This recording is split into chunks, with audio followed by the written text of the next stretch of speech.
Hello, everyone. Welcome to this webinar where we are discussing the importance of setting limits with children who are neurodivergent and things that we have to reflect on, things that we have to really rethink to make them feel more competent and to improve our relationship with them.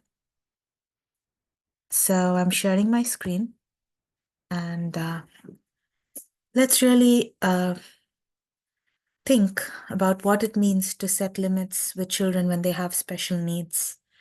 Honestly, from experience, I think when we don't set limits with children who have special needs, we are actually limiting their potential.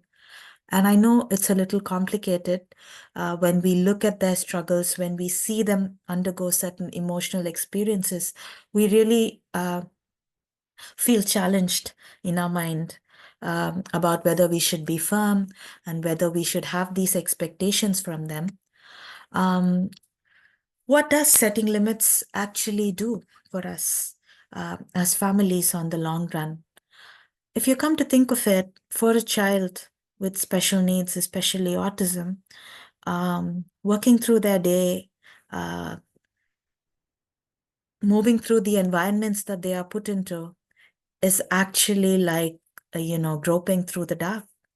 And having limits sort of empowers them to know where some territories are dicey and where things are predictable, and help them have options where they can, feel competent and be more successful. And also, it helps them to be uh, good members of the family. They are able to feel confident in taking up responsibilities in the household. They feel as competent as their siblings who may be neurotypical. And on the long run, we as families can live a much happier life if our children with autism have learned to understand limits and learn to work with us when we set limits for them. And I think this is the most important thing that the RDI program and training has taught me. And I really think the information shared here is very important for us. So let's look at what comes in the way. We all know that limits are important. We all wish, for our children to understand and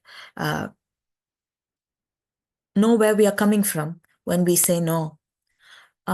But if your child has autism, we wonder how much the child understands what we are saying because they're not looking at us and they're not responding to us in a typical way. And we don't know how our communication is actually impacting them. So I think that's the most important thing. We wonder how much our child understands and how our child is taking it. Because many of us think saying no is the only way we set limits. And it hurts children to be hearing no so many times in the day. So we wonder how much our child understands. We wonder how we get through to them.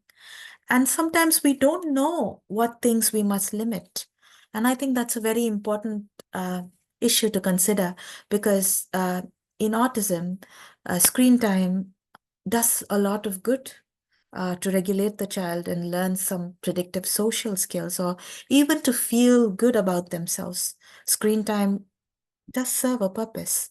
So we sometimes think we should probably go easy on them because the only time that they are happy is probably when they're using their iPad. So we do have conflicts about the things we must limit. And yes, we don't want to hurt our child. We don't want to bring them a meltdown and, watch them struggle because sometimes we are struggling through other situations in our life, and to come up and reach a point where both of us are struggling and unable to co-regulate together is very hurtful. And we must acknowledge this.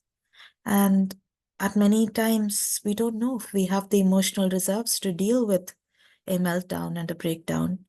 And yes, if we are in an environment which is not supportive or understanding, having to watch our child experience a health meltdown or not receive the help that they need can be very painful. And if sometimes our children are verbal, they can be very rude. So it would be hurtful to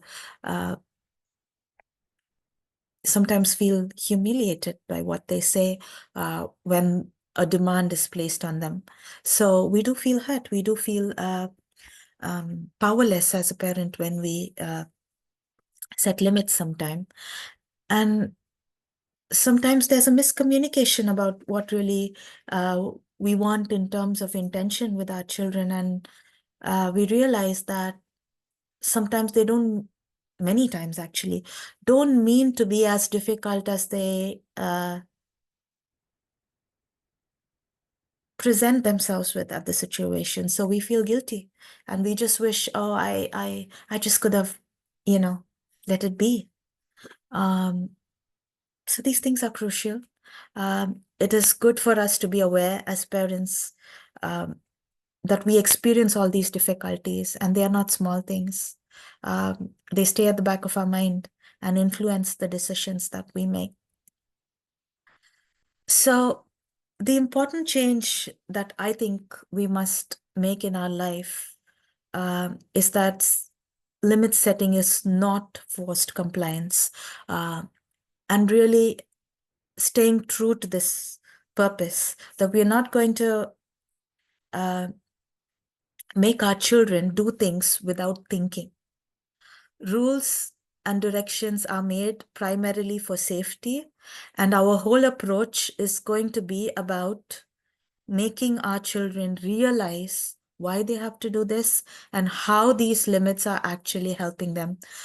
So I think the paradigm shift that the RDI program taught me, and the reason why it was so powerful for me to continue teaching this to others, is my understanding of this value, that we are not looking at forced compliance, which means that there will be times when our children may not get it, but we are going to say no and sit with them through it.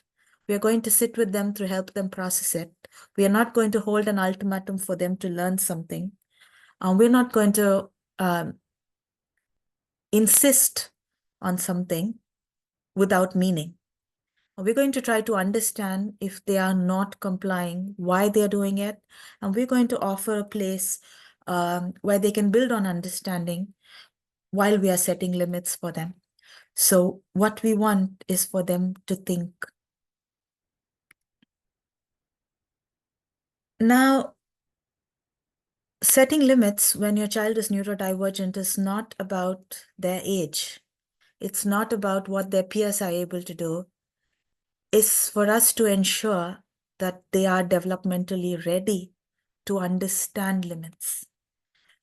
Because very often the children are not grounded enough in themselves or able to have the joint attention that is required, or the attention that is required to be able to execute what we want from them. So it's important to make sure we have worked at developmental readiness. So even if a child is typical, only at around age 2, they understand simple rules and limits, and they may not consistently follow them. And at preschool age, they still need reminders and support.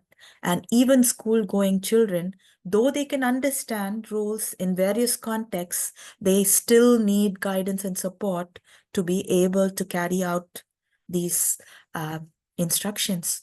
So what we have to really ensure is first language comprehension, whether we use typical spoken language or if we are using augmented communication, we have to work at child being able to follow simple instructions, being able to focus at an activity long enough while we are giving them some instruction, be able to control impulses a bit, and work with them to understand that different people have different options and different priorities. And there is no just black and white to a situation. There is another perspective. And then learning to self-regulate by repetitive experiences of co-regulation.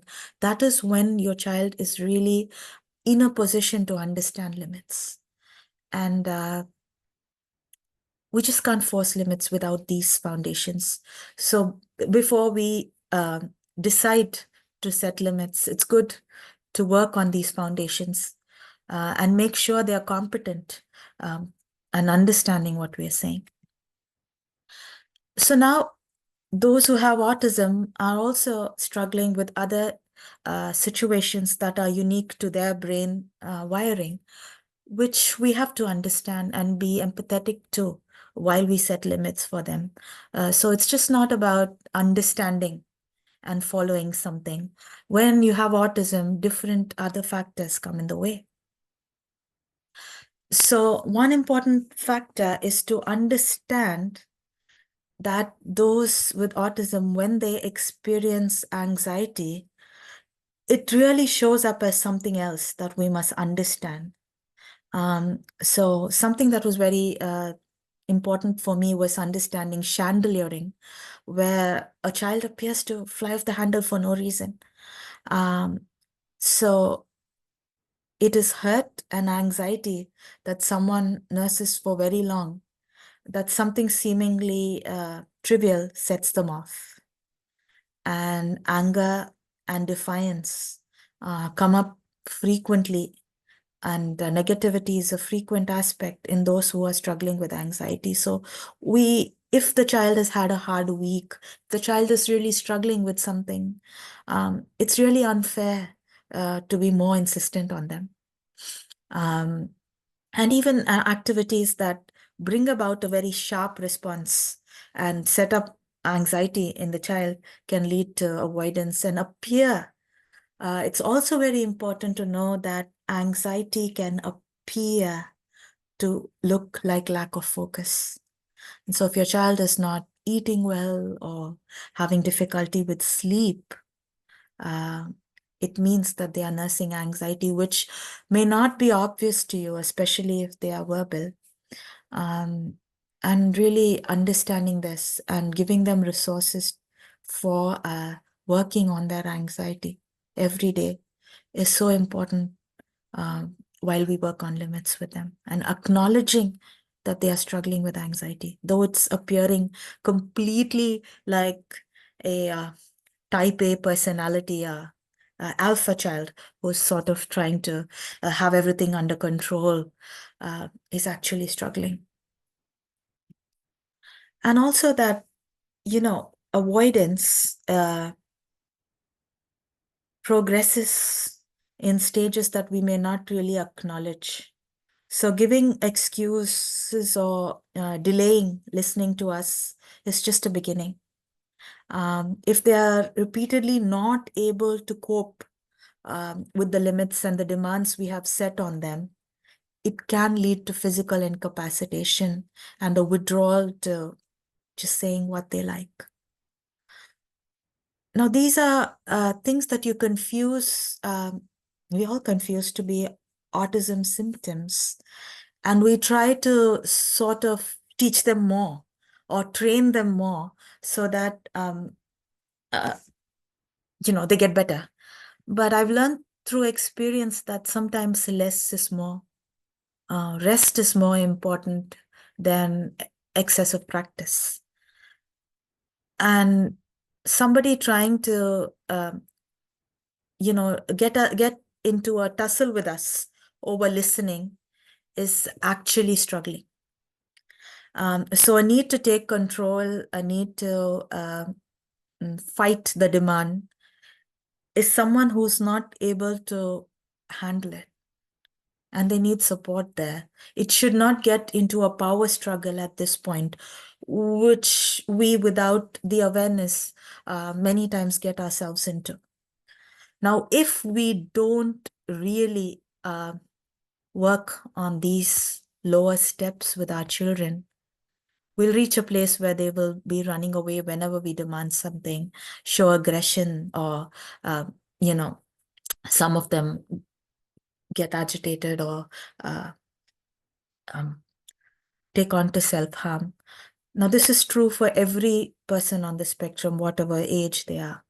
So if we have reached a point of panic, then it's a red flag. Somebody who is working at limits should be able to do it with ease, should be able to do it with support, should be able to do it with understanding.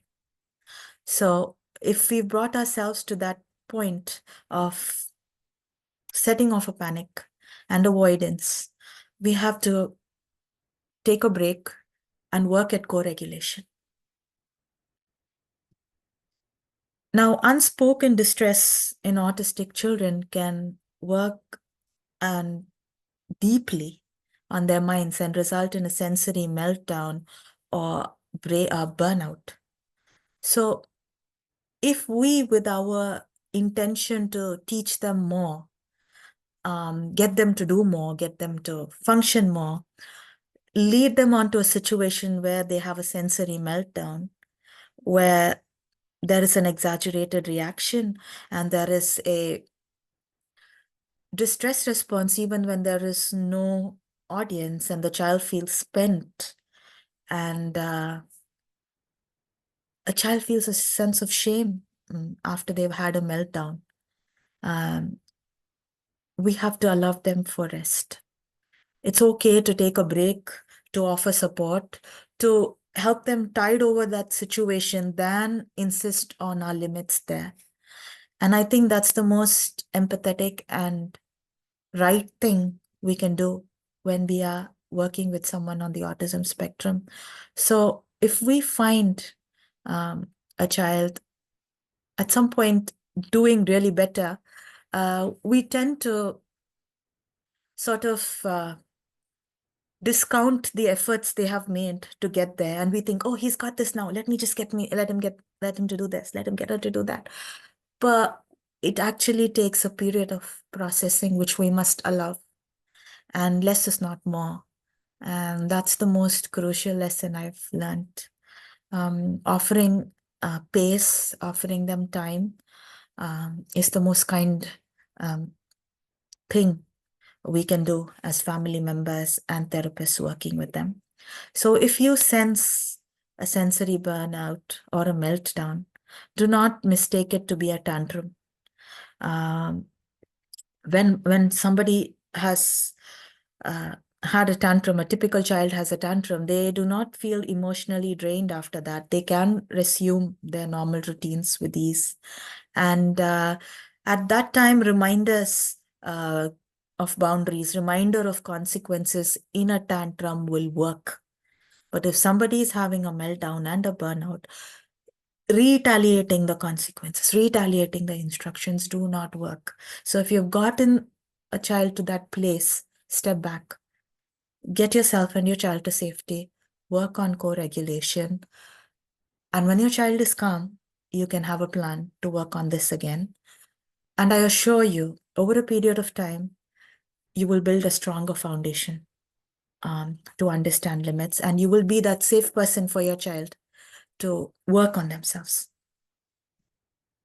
So other common situations that autistic people have are a pathological demand avoidance, where they may use typical social strategies to avoid something, like, I'm really tired, you're not being fair, you just want too much from me, and show resistance to seemingly trivial and important things.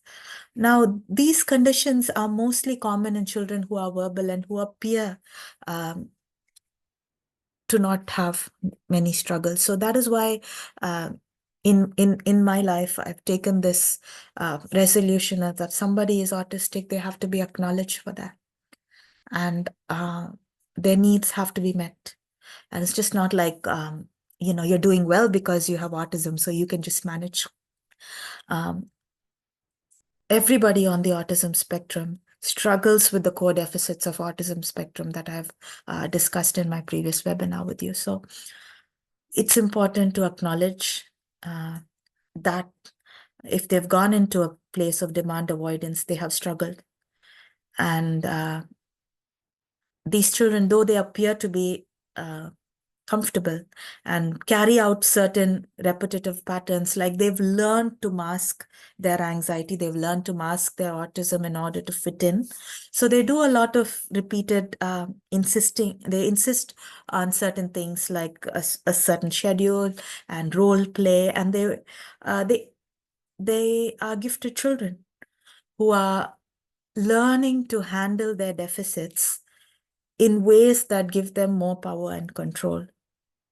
So they might be really embarrassed uh, when we correct them and show a lot of defiance. So again, um, working with them with co-regulation, working with them with a sense of fairness and not making the demands,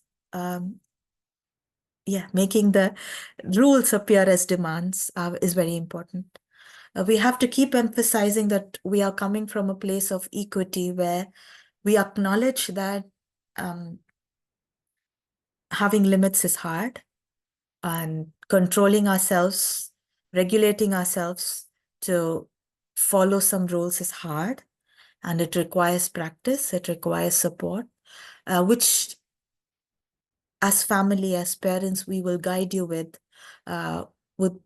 respect for your struggles, retaliating that often, and um, setting limits with a little flexibility with regards to consequences, setting limits for them to choose what consequences they are likely to get.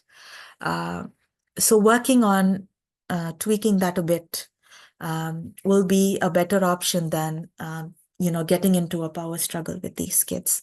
And more than everything else, acknowledging that they're feeling really bad about themselves, and that we understand that, and that we will do everything we can to support them to get better is so crucial. And also many people on the autism spectrum see any firm insistence for rules as rejection, and they are really sensitive to criticism of any sort. Even vague things they will think that it's directed at them. And so when there is a chance that these limits are likely to set them up for failure, they will refuse to even try. So it's very important. Another important thing I've learned is when you set limits, don't set them up for failure. Set limits in a way that they are likely to succeed. So we don't want to have limits to please someone. We have to retaliate that the limit is being set for their welfare. And the options that are given as consequences, if they can't follow through, should also be in some way helping them to achieve the competence that they need. So a very common thing these days is to have time in instead of time out, where you're going to help them co-regulate. So being mindful of these things, I think, is so important for us as parents to have better relationships with our children.